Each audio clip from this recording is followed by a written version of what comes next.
Hello, lovely people. What are we doing today? We are doing crochet. I want some crochet twists, but I want a bob. Of course, you know that my hair is longer than that. So this is what we have so far. We have our braid down pattern. Don't worry about the braid down because the crochet is going to cover it, okay? And then I left out this section right here at the top because I like crochet sometimes, but I like for it to be invisible, as in it looked like I sat in a salon chair all day protecting this crochet. So we're just gonna do some individuals at the top. Okay? All right, let's get to it. Let's go.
As I'm coming around the back of my head, you can see that I have huge gaps in between my cornrows, which is considered the window effect. You do not want to fill up your entire hair with this type of hair that I have here.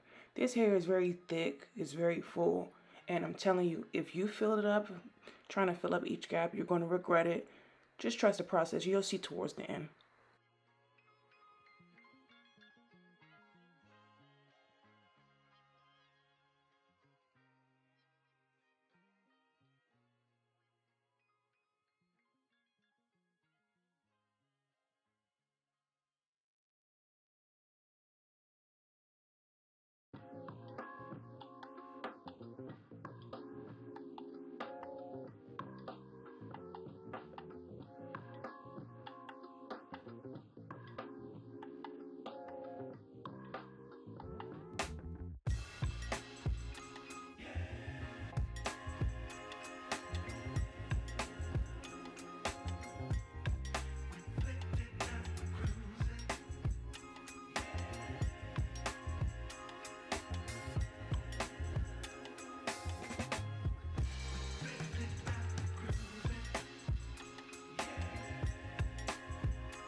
Alright, lovely people, this is the end of the video, and I appreciate you all for watching this video while I'm just doing my hair like any other video. But let's get into this crochet bob. As you can see why I did not fill in the gaps. Look at that braid right there. It's completely empty, no crochet is on there, but you see how full it is once I drop the hair back down. That's why I said that you don't need to fill in each part of the gaps.